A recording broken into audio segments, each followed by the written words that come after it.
Assalamualaikum warahmatullahi wabarakatuh. Salam sejahtera untuk kita semua. Om Swastiastu, Namo Buddhaya, salam kebajikan. Selamat siang dan saya haturkan salam bakti kepada dosen pengampu mata kuliah analisis laporan keuangan, Ibu Ingri Granita STMM. Kami dari kelompok 3 yang beranggotakan saya sendiri, Sabik Almas Muafi dengan NIM 104022330280. Perkenalkan, nama saya Felisa Renata dengan NIM 1040223000022. Nama saya Bianeta Wijayanti dengan NIM 1040223033, no absen 4. Perkenalkan, nama saya Sezit Ibrahim, absen 2 dengan NIM 104022300021. Perkenalkan, nama saya Biyunadi Rabani dengan NIM 104022300005. Perkenalkan, nama saya Tika Apipa dengan NIM 104022300021. Sebagai pengantar ringkasan eksekutif, saya akan memaparkan beberapa bagian penting sebelum kita lanjut ke pembahasan berikutnya. Industri FMCG di Indonesia merupakan salah satu sektor yang paling kompetitif dan dinamis. Dua pemain utama di sektor ini yakni yang akan kita analisis yaitu adalah PT Indofood Sukses Makmur Tbk dengan kode saham INDF dan PT Mayora Indah Tbk dengan kode saham MYOR. Memang telah lama dikenal sebagai perusahaan dengan portofolio produk yang unggul gitu. Juga punya jaringan yang sangat luas dalam pendistribusiannya, juga penetrasi pasar yang dalam. Tapi walaupun seperti itu, tapi keduanya ini punya kesuksesan secara operasional gitu. Walaupun bisa dianalisisnya itu adalah dari pendekatan strategis dan kinerja keuangan dalam menunjukkan gitu, sangat-sangat terlihat perbedaannya itu secara signifikan. Nah, di sini bahwasannya analisis ini kita mempunyai tujuan adalah untuk mengulas dari aspek profitabilitas, likuiditas, struktur modal, valuasi pasar, serta proyeksi pertumbuhan keduanya. Nah, juga di sini sudah bisa terlihat bahwasannya di dalam temuan utama profitabilitas sudah disajikan, bahwasannya tercatat bahwasannya ROA itu sebesar 7,16% dan ROE-nya itu 15,34, yang dimana mengungguli Indofood dengan ROA 4,37% dan ROE-nya 8,11%. Margin bersih Mayoranya itu adalah 10,1% yang menunjukkan efisiensi operasional yang sangat tinggi. Nah, artinya apa? Artinya ketika margin laba bersih Mayora ini mencapai sekitar 10,1%, ini efektivitas manajemen dalam mengendalikan biayanya itu untuk menghasilkan margin tingginya itu bisa memiliki kemampuan untuk mengelola harga jual produk secara optimal. Jadi punya pertimbangan bagaimana caranya bisa menekan efisiensi operasional tapi memiliki juga harga jual yang sangat optimal gitu. Nah, kalau dilihat bahwasannya di sini Mayora ini lebih fokus pada produk bernilai tambah tinggi atau value added produk. Seperti makanan ringan, kopi, dan produk ekspor yang berorientasi secara kelas premium gitu. Nah, strateginya itu bisa menghasilkan margin yang lebih besar dan juga bisa menumbuhkan profitabilitas yang lebih konsisten gitu, seperti itu.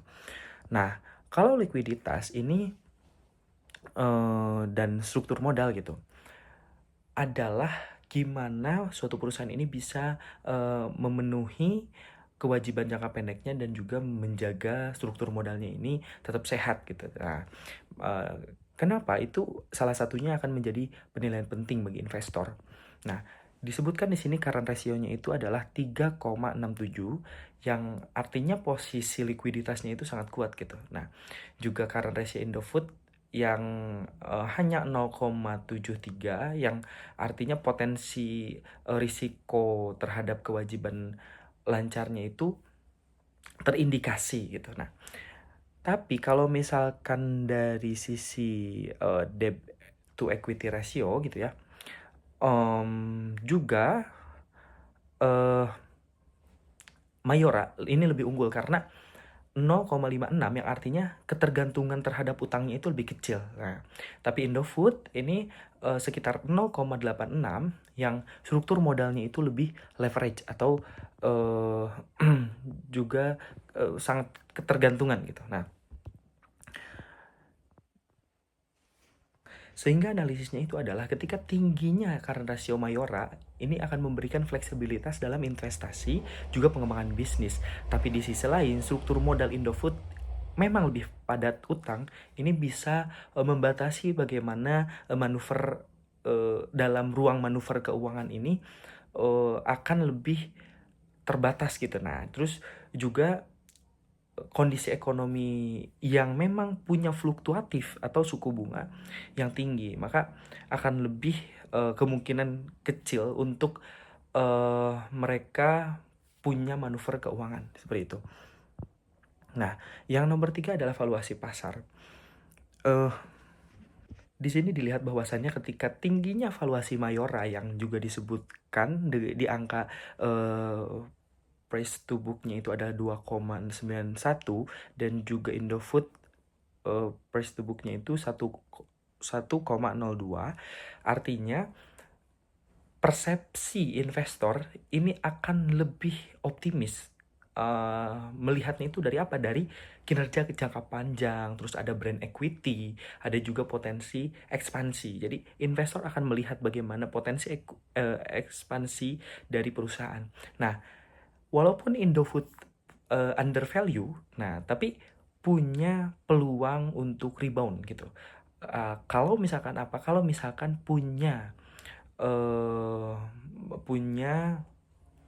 peningkatan efisiensi untuk memperkuat portofolio produk yang memang tadi disebutkan bahwasannya lebih fokus ke premium atau bernilai tinggi gitu, seperti itu. Yang terakhir ada proyeksi pertumbuhan. Di sini diasumsikan bahwasan pertumbuhan tahunannya itu sekitaran 7-8%, dan pendapatan Mayora diproyeksikan mencapai 46,18 triliun pada 2028, sementara Indofood 156,68 triliun. Nah, misalkan kalaupun pendapatan Indofood ini jauh lebih besar karena skala bisnisnya ini lebih luas gitu, dan tingkat pertumbuhan dan efisiensi Mayora ini bisa memberikan sinyal bahwa strategi premium mereka bisa membuahkan hasil. Jadi masih nyambung dengan valuasi pasar tadi tentang strategi produk premium itu. Ini bisa ternyata terlihat di proyeksi pertumbuhan mereka lebih unggul dalam mengimplementasikan strategi premium gitu.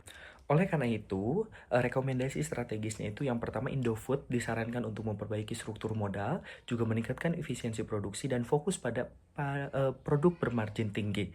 Nah, yang kedua, Mayora ini dapat memanfaatkan likuiditas kuat untuk ekspansi internasional dengan inovasi produk dan optimalisasi struktur modal melalui instrumen keuangan yang berkelanjutan. Nah, kesimpulannya adalah kedua perusahaan menunjukkan pendekatan berbeda dalam mencapai keunggulan kompetitif. Mayora mencerminkan strategi premium growth, sedangkan Indofood unggul melalui model integrated food solution dalam iklim industri FMCG yang terus berubah. Adaptasi terhadap tren kesehatan, digitalisasi, dan keberlanjutan ini juga menjadi kunci untuk mempertahankan daya saing jangka panjang. Seperti itu. Selanjutnya ada data dari Kementerian Perindustrian RI di tahun 2022.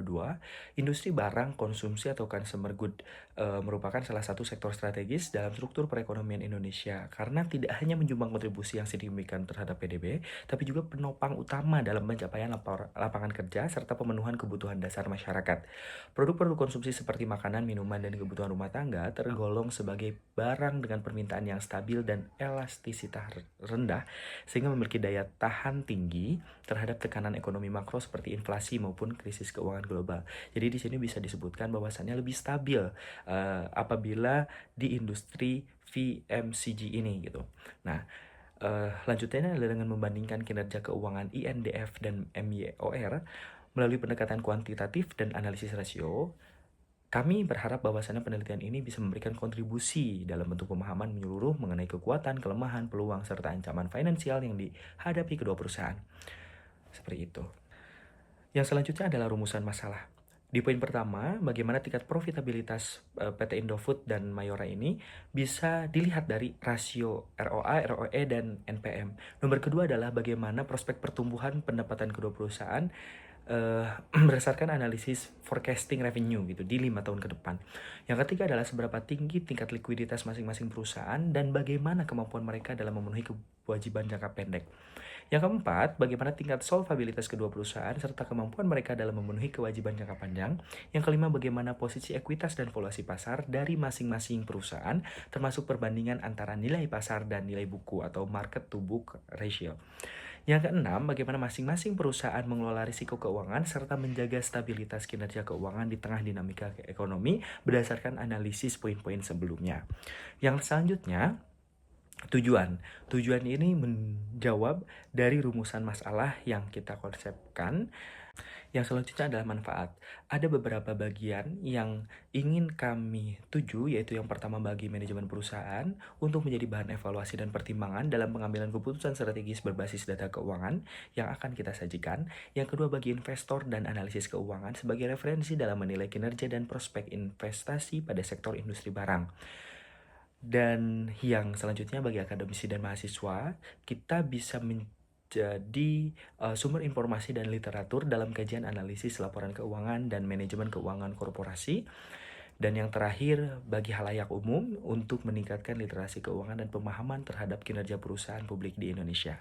Baik, ruang lingkup atau batasan penelitian ini difokuskan pada analisis laporan keuangan dua perusahaan sektor barang konsumsi yaitu PT Indofood dan Mayora yang terdaftar di BI. Juga ada analisis yang dilihat dari profitabilitas, proyeksi pendapatan, likuiditas, solvabilitas, valuasi pasar, serta manajemen risiko dan stabilitas keuangan. Nah, data yang kami gunakan ini sekitaran 5 tahun dan juga informasi tambahan dari berbagai situs atau literatur akademik yang memang relevan. Nah, juga batasan lainnya itu adalah proyeksi keuangan ini dilakukan berdasarkan metode statistik sederhana dan tren historis sehingga hasilnya dapat berubah jika dapat perubahan signifikan dalam kondisi ekonomi makro atau kebijakan perusahaan. Nah, selanjutnya adalah profil perusahaan.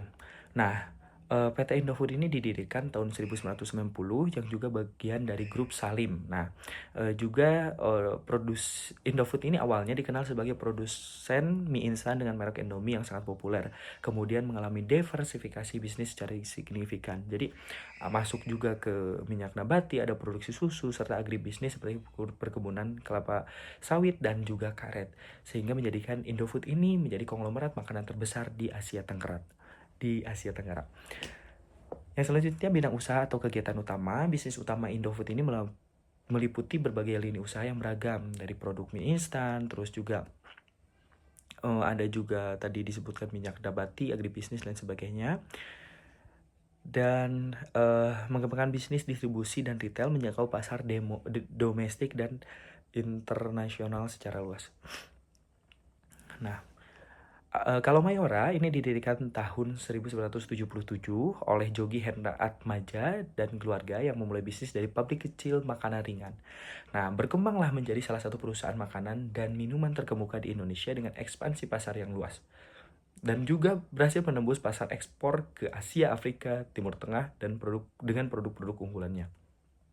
Nah, bidang usahanya ini seperti biskuit, wafer, coklat, serta minuman siap saji seperti kopi, instan, dan teh. Baik, kondisi industri. Kedua perusahaan ini punya posisi strategis dan reputasi yang kuat di industri makanan dan minuman di Indonesia serta pasar internasional. Namun, pastinya setiap perusahaan punya tantangan.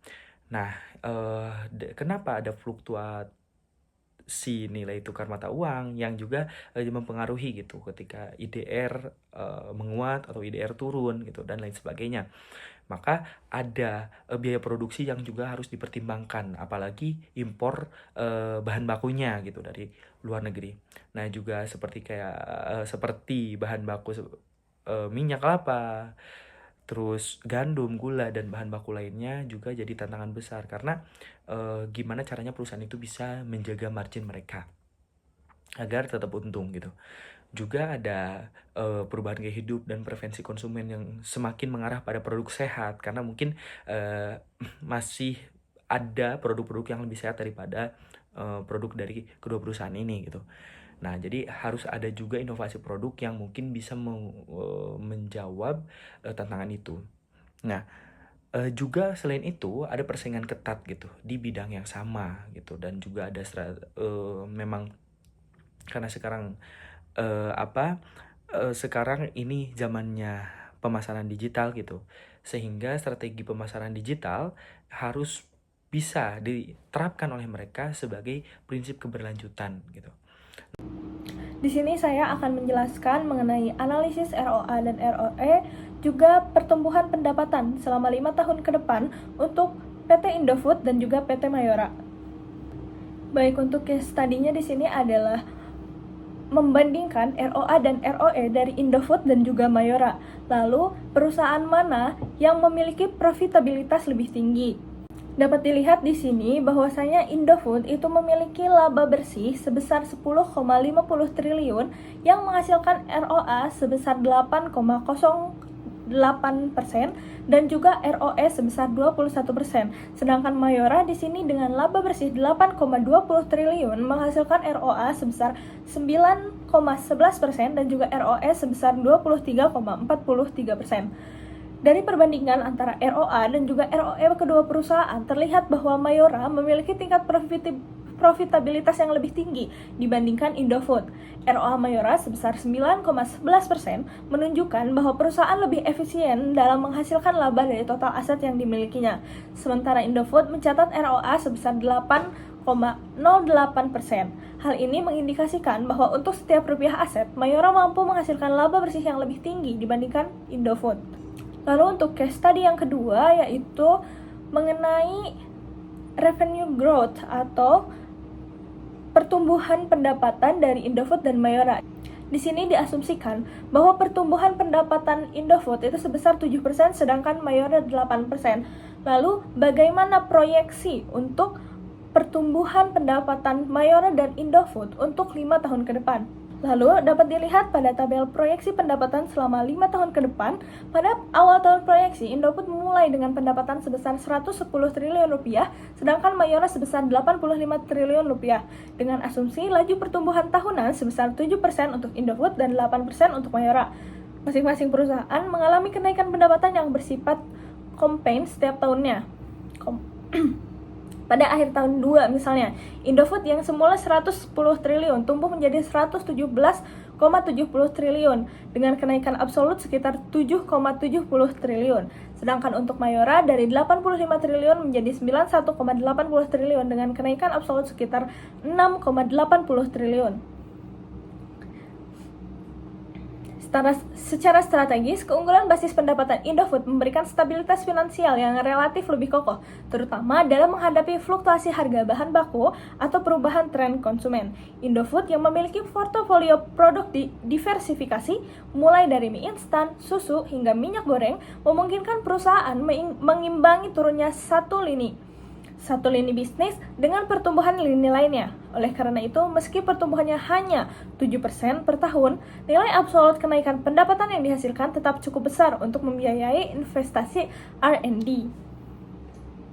Lebih lanjut, dalam konteks sensitivitas proyeksi, sedikit saja perubahan pada asumsi growth rate dapat berdampak signifikan pada angka akhir. Misalnya, jika Indofood pada satu periode melambat hanya mencapai pertumbuhan 5%, alih-alih 2%, maka proyeksi di tahun tersebut akan turun sekitar 2-3 triliun dibandingkan skenario baseline 7%, dan efeknya akan terakumulasi hingga tahun berikutnya. Sama halnya, jika Mayora gagal menjaga pertumbuhan 8%, katakanlah hanya tumbuh 6% di salah satu tahun, maka pada akhir 5 tahun perbedaannya bisa mencapai lebih dari 2 triliun rupiah. Oleh karena itu, manajemen kedua perusahaan perlu mempertimbangkan risiko fluktuasi harga bahan baku seperti gula, susu bubuk, dan minyak nabati, perubahan regulasi, serta dinamika persaingan. Secara keseluruhan, meski Mayora menonjol dari sisi laju pertumbuhan persentase, Indofood tetap unggul dalam hal nilai absolut pendapatan hingga 5 tahun ke depan. Proyeksi ini mencerminkan bahwa dominasi pasar tidak semata-mata ditentukan oleh growth rate tinggi, tetapi juga oleh kekuatan basis awal, strategi diversifikasi, dan kemampuan mengelola risiko operasional. Bagi investor, kedua perusahaan menawarkan profil risiko reward yang berbeda. Dengan Indofood yang cenderung memiliki stabilitas arus kas dan keunggulan skala, sedangkan Mayora memiliki potensi imbal hasil yang lebih menarik jika mampu mempertahankan laju pertumbuhan. Asumsi proyeksi ini tentu perlu dimonitor secara berkala dan disesuaikan dengan perkembangan eksternal termasuk tren konsumsi, harga komoditas, dan kebijakan pemerintah. Dengan demikian, kedua perusahaan dapat merumuskan strategi alokasi sumber daya yang tepat untuk menjaga pertumbuhan dan profitabilitas dalam jangka panjang. Sekian pemaparan materi dari saya, dapat dilanjutkan oleh rekan saya. Oke, maka selanjutnya saya akan menjelaskan tentang analisis likuiditas. Berdasarkan perbandingan angka rasio likuiditas, yakni current ratio dan quick ratio, Indofood menunjukkan posisi yang sedikit lebih kuat dibandingkan dengan Mayora. Secara spesifik, Indofood membukukan current ratio sebesar 1,45 dan quick ratio-nya sebesar 0,85. Sedangkan Mayora berada di angka 1,38 untuk current ratio dan 0,78 untuk quick ratio. Yang artinya, secara umum, Indofood memiliki bantalan likuiditas yang jauh lebih luas. Mereka mampu menutup kewajibannya lancar dengan aset lancar yang lebih besar, bahkan ketika komponen persediaan dikeluarkan, sebagaimana yang tercermin dalam quick ratio-nya, fluktuasi harga, bahan baku, inflasi, dan perubahan regulasinya. Struktur modal dan solvabilitas debt to equity ratio atau DER. Jadi di sini ada INDF DER-nya yang 1,60 di mana komposisi utang 80 triliun terhadap ekuitas 50 triliun menunjukkan penggunaan leverage yang cukup tinggi untuk menandai ekspansi pabriknya sawit, fasilitas distribusi dan belanja modal lainnya. Lalu ada MIOR yang dimana dengan DER 1,57 utang 55 triliun yang relatif seimbang terhadap ekuitas yang dimana 35 triliun masih dalam level moderat yang dimana sebagai utang digunakan untuk mengembangkan pabrik baru dan memperkuat jaringan distribusi ekspor dan interprestasi. Keduanya memiliki leverage yang tinggi dan juga meningkatkan resiko beban bunga jika suku naik. Namun, INDF sendiri memiliki sedikit lebih agresif untuk memanfaatkan utang dikarenakan mereka butuh modal yang besar untuk agrobisnis dan pabrik terintegrasi. Selain itu, MIOR relatif lebih terkendali dalam utang karena fokus pada pabrik makanan ringan dengan skala investasi yang lebih kecil dibandingkan dengan IDF. Valuasi pasar, market to book ratio, memberikan gambaran mengenai nilai pasar relatif terhadap nilai buku perusahaan. Rasio kurang dari 1 menunjukkan bahwa pasar menilai perusahaan lebih tinggi daripada nilai bukunya, yang umumnya mencerminkan kepercayaan pasar terhadap prospek pertumbuhan. Yang pertama ada PT Indofood. PT Indofood memiliki valuasi pasar yang lebih tinggi secara absolut, yaitu 95 triliun, yang mencerminkan dominasi skala usaha dan jaringan distribusi yang luas di industri makanan dan agregasi Indonesia. Namun, rasio market to book sebesar 1,9 mengindikasi bahwa pasar menilai perusahaan hanya 90% di atas nilai bukunya. Hal ini mungkin disebabkan oleh struktur bisnis yang lebih kompleks dan ekspor terhadap fluktuasi harga bahan baku serta mungkin keuntungan yang relatif. Yang kedua ada PT Mayora. PT Mayora meskipun memiliki ekuitas lebih kecil dan valuasi pasar lebih rendah secara nominal 70 triliun, memiliki market to book ratio yang sedikit lebih tinggi dibandingkan Indofood. Ini menunjukkan bahwa pasar menghargai setiap Rp1 di modal Mayora dengan lebih tinggi daripada Indofood. Hal ini bisa mencerminkan efisiensi operasional, kinerja keuangan yang stabil, loyalitas merek, serta ekspektasi pertumbuhan penjualan di pasar domestik dan ekspor yang lebih tinggi.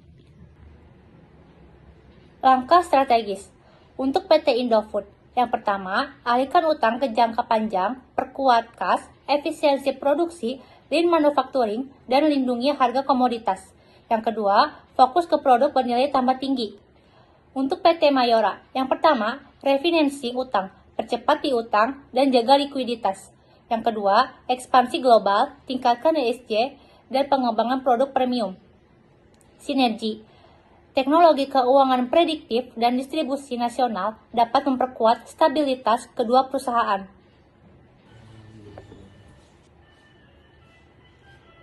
Saran. Yang pertama, sensitivitas ekonomi. Perusahaan perlu mengkaji dampak variabel ekonomi seperti inflasi dan kurs terhadap kinerja agar siap menghadapi perubahan. Yang kedua, integrasi ESG. Mayora dan Indofood sebaiknya memperkuat penerapan prinsip ESG untuk menarik investor dan menjaga keberlanjutan. Benchmarking global. Melakukan perbandingan dengan perusahaan FMCG global dapat meningkatkan efisiensi dan inovasi. Yang keempat, evaluasi digitalisasi dan perilaku konsumen. Perusahaan harus adaptif terhadap tren digital dan perubahan preferensi konsumen, seperti produk sehat dan kanal online.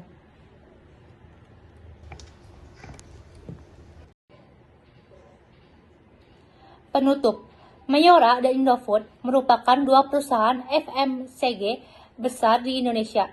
Dengan karakteristik dan strategi yang berbeda, Mayora lebih agresif dalam ekspansi global dan pertumbuhan penjualan, sedangkan Indofood lebih stabil berkat diversifikasi bisnisnya. Keduanya memiliki kekuatan masing-masing yang menjadikan mereka tetap kompetitif di pasar domestik maupun internasional. Pemahaman terhadap strategi, kinerja, dan risiko masing-masing perusahaan sangat penting untuk pengambilan keputusan bisnis dan investasi yang tepat. Demikian presentasi yang dapat kami sampaikan. Kurang lebihnya mohon maaf. Sampai jumpa di pertemuan berikutnya. Wassalamualaikum warahmatullahi wabarakatuh.